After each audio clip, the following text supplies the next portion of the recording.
Assalamualaikum warahmatullahi wabarakatuh. Saya Nur Hadi Anwari, NPM 18130210435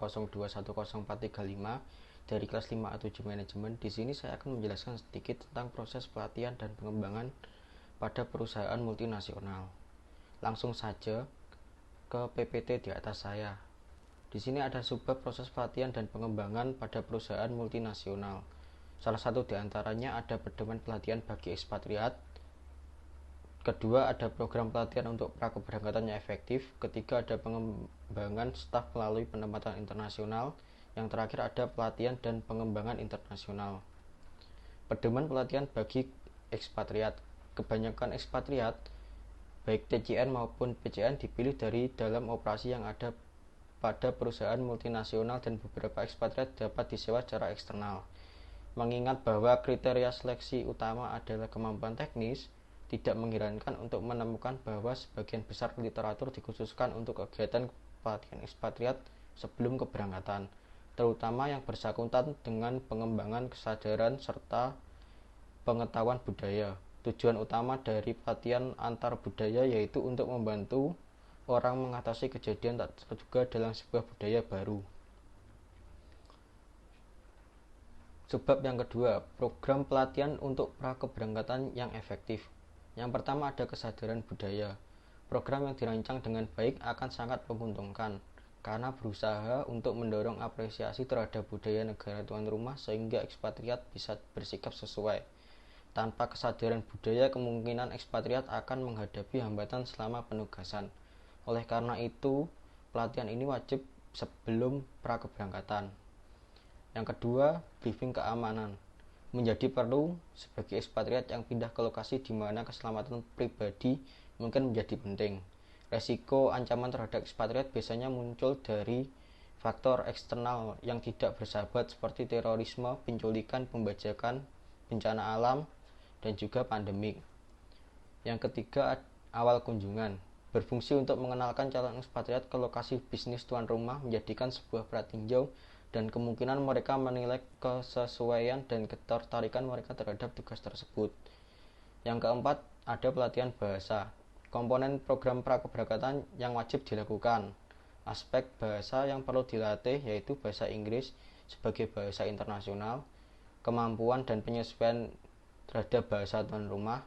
Yang terakhir ada pengetahuan tentang bahasa perusahaan. Yang kelima, bantuan praktis. Bantuan praktis mencangkup segala cara dukungan baik sebelum dan selama penugasan.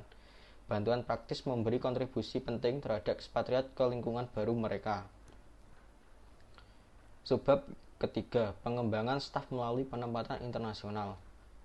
Penugasan asing telah lama dikenal sebagai mekanisme penting untuk pengembangan keahlian internasional untuk manajemen dan pengembangan organisasi. Mendirikan operasi global yang nyata berarti memiliki tim manajemen internasional yang bersedia untuk pergi kemana saja di dunia untuk mengembangkan tim tersebut. Banyak perusahaan multinasional sadar bahwa mereka perlu melengkapi pengalaman internasional dari manajer tingkat tanpa memandang kebangsaan dan tidak hanya untuk kelompok kecil. Salah satu teknik yang digunakan untuk mengembangkan kesatuan yang besar dari karyawan dengan pengalaman internasional adalah melalui penugasan pengembangan jangka pendek mulai dari beberapa bulan sampai beberapa tahun. Pertemuan internasional di berbagai lokasi juga memberi forum penting untuk mendorong interaksi dan memperluas jaringan untuk membangun tim global. Tren pelatihan dan pengembangan internasional ini adalah sebab keempat. Yang pertama ada pelatihan. Ketika perusahaan-perusahaan multinasional menetapkan peningkatan cabang di luar negeri serta memperkerjakan lebih banyak ECN dan TCN, pelatihan untuk gugus kerja lokal juga semakin meningkatkan kepentingannya. Salah satu alasan kompleks pemberian pelatihan terhadap berbagai cabang di seluruh dunia adalah karena infrastruktur pendidikan yang sangat berbeda dari satu negara dengan negara lainnya, yaitu dari sifat dan sistem pendidikan yang diberikan berbeda secara signifikan, serta gaya-gaya dan metode pembelajaran yang berbeda dari budaya satu dan negara lainnya. Demikian juga hubungan para siswa dengan instruktur sangat berbeda sehingga seringkali tidak memungkinkan mentransfer isi atau metode pengajaran dari tempat ke tempat lain. Yang kedua, pengembangan. Banyak perusahaan global yang telah melaksanakan pengembangan karyawan lokal dengan sebaik mungkin dan karenanya dapat menemukan para manajer yang kompeten dan berkualitas baik untuk menangani operasi-operasi lokal. Tetapi, pada saat yang sama, mereka kekurangan eksekutif dengan keterampilan internasional yang lebih luas dan dapat menyesuaikan diri dengan strategi global perusahaan. Perusahaan dari negara-negara berbeda menyusun pendekatan-pendekatan berbeda untuk mengembangkan manajemen.